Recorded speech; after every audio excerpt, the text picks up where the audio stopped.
Despite having completed the entire campaign, for about 450 hours of my Planet Coaster 2 journey, I had forgotten entirely about staff zoning. I was still completely able to play all of the modes, which involve finances, without any trouble. So, what gives? Should anyone care about staff zones? The answer is mostly no, and here are the reasons why. Most games focused on management similar to Planet Coaster 2 have many quality of life features, like checkboxes, copy-pasting functions, and macro actions so that players can accomplish the things they want to with little hassle. The only box that fits this description is hidden behind advanced settings for every staff member, and although there are two ways to reach this screen, one requires you to remember the name of the randomly generated staff you just added, and the other sees you navigate to the Pays and Morale tab. If you are a new player, in what world does it make sense that in order to change the shifts and zones of a worker, you need to go into their money and happiness page? A great quality of life feature would be for us to adjust staff zoning right there in the menu for each individual worker, not just taking us to a larger menu with a filter of just the guy we're looking for. Besides this, certain buttons need to be clicked on before updating visually. You can't see the shop each staff member is assigned to collectively, and the nondescript nature of it all seems to cater specifically to the kind of person that wants to go all in on making sure that staff know exactly what they're doing every hour of the day. This leads nicely into my next point.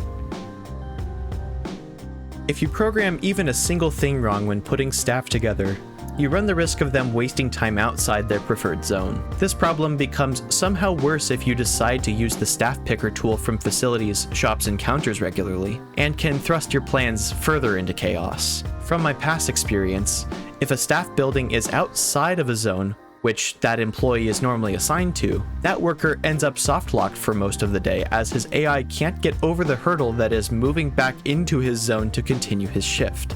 This means that you either have to focus on getting every last detail correct, or ignore staff zoning. The latter option is typically the better pick, and sees players hiring free roam staff to make up the difference when the auto-hired workers need a break. However, because it usually means that more staff is hired than is technically necessary, micromanaging everything is the more lucrative option on the margins, regardless of time spent to achieve that outcome.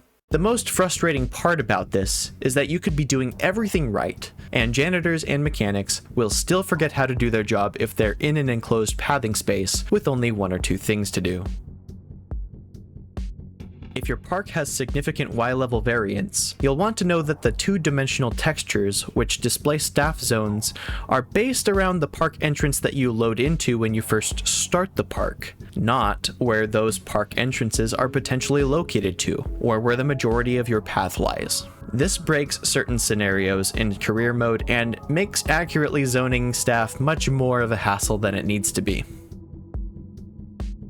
There is actually a benefit to staff zones, albeit a niche one. If you zone all of your coasters, flat rides, or water slides in their own separate zones, you can retain information in your game related to ridership and previous day income for those attractions, in case they matter to franchise mode or some intrinsic challenge you've placed upon yourself. If you wanted to know that statistic, zoning is how you get it. Just remember to ignore everything else in that menu, as it's mostly unimportant or inaccurate according to the game's calculations.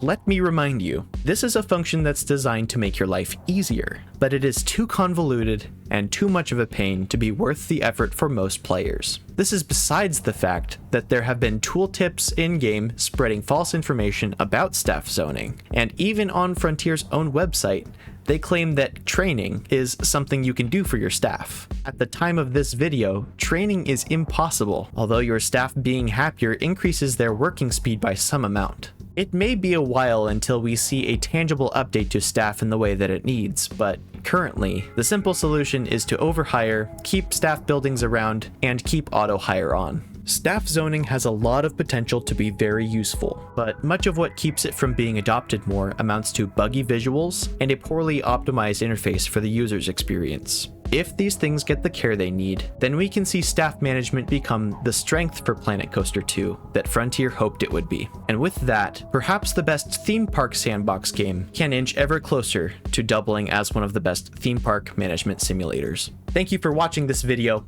Have a good one. That's an order. Follow it, good soldier. I'll see you around.